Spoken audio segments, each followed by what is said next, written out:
All right, so you've just watched a video on what is a force. All right, so when we think about the different types of forces we're going to be dealing with in physics, we've got two different categories of them: non-contact forces and contact forces. Now we'll start with the contact forces because those are very familiar to us. One of those is friction, right? When two objects are pressed against each other and they rub, they create friction, right? An object that's rolling along a surface will eventually slow down and come to a stop because friction is a contact force acting between the surface of the object and the surface of the ground, slowing the object down. All right. Another contact force you're familiar with is air resistance.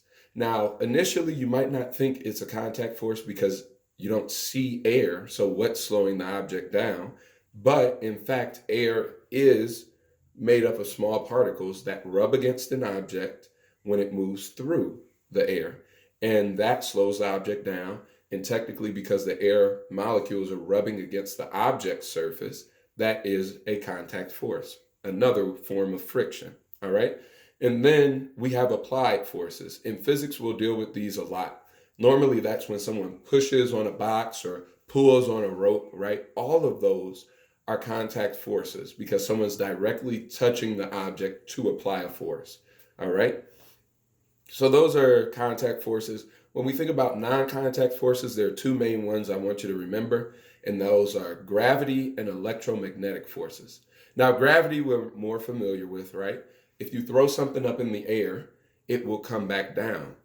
Now, you might think, oh, because you're standing on the ground, gravity is a contact force because it's holding you to the ground. But again, if you threw something in the air or if you jumped into the air, even though you and the earth are not in contact with each other, gravity will pull you back together. All right. So gravity is a non-contact force because you don't actually need to be touching an object to feel its gravitational pull. Kind of like the planets in our solar system, right? None of them touch the sun, but they all revolve around the sun because they feel its gravitational pull. All right. So, again, electromagnetic forces, right?